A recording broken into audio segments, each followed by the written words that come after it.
먼저 의사소통의 개념과 그 유형에 대해서 한번 살펴보겠습니다.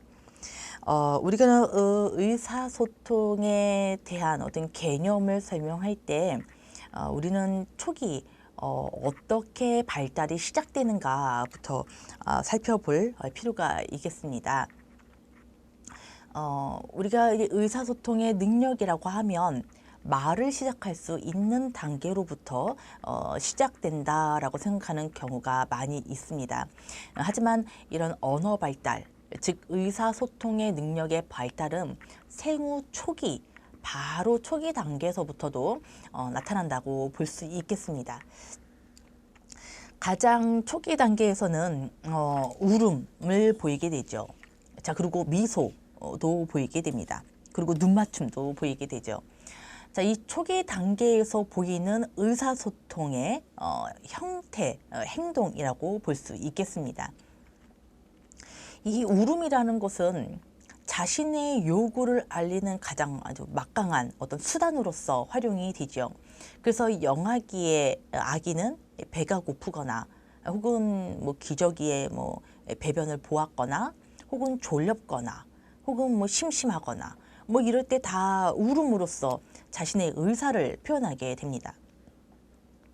자, 그래서 이러한 것은 누구도 이 아이에게, 영아기에 있는 아기한테 배고플 땐 울어라 라고 하는 것도 모델링을 보여준 것도 없고 가르쳐 준 적도 없지 않습니까?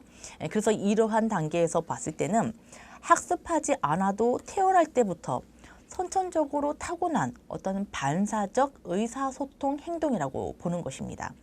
즉 바로 실행 가능하며, 그리고 자신의 어떤 욕구가 있을 때 그냥 어떤 의식 없이 바로 반사적으로 나오는 의사소통 행동이라는 것이죠. 그래서 주로 나타나는 그 울음에 대한 이러한 부분에 있어서는 자신의 생리적을 표현할 경우가 많이 있다는 것입니다. 배고플 때, 혹은 졸릴 때,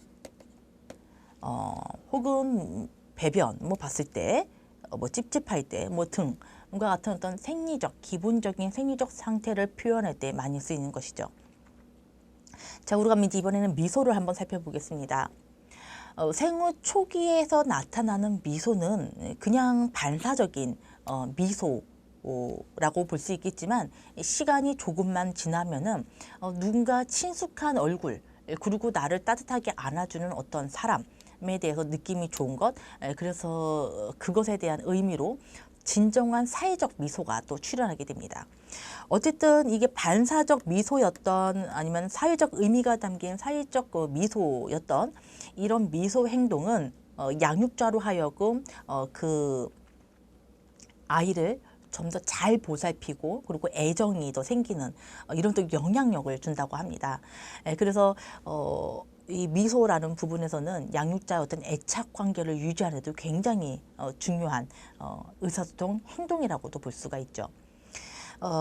그리고 또 눈맞춤이라는 것은 상대방의 얼굴을 참 많이 보면서 탐색하는 과정으로서 어떤 상호작용을 시작할 때 반드시 필요한 이 과정이기도 하죠. 어쨌든 여기 세 가지에서 지금 나왔던 생후 초기에서 보일 수 있는, 즉 구두적인 표현은 아니었지만 울음이나 미소, 눈맞춤, 타고날 때부터 학습되지 않아도 아이들은 표현을 하고 있으며, 이러한 행동들은 양육자와 굉장히 밀접한 강력한 영향력을 발휘하고 있는 것이다. 하지만 이것은 이 자신의 행동이 어떠한 영향을 미치는지에 대한 인식이 없이, 즉 반사적으로 나왔다라는 의미가 되겠습니다. 커다란 의식이 없어도 그냥 실행 가능한 반사적으로 나왔는 행동들이죠. 그래서 우리는 초기에서도 이 울음이나 미소나 눈맞춤도 의사소통적 기능을 하고 있으므로 의사소통 발달 단계의 가장 첫 번째 단계로 이 단계를 포함하는 이유이기도 합니다. 그러면 의사소통에 대한 발달 규준표, 개월수에 따른 보편적으로 보이는 그 의사소통 발달을 한번 내용을 살펴보겠습니다. 생후 3개월 반 정도 되면은 사물이나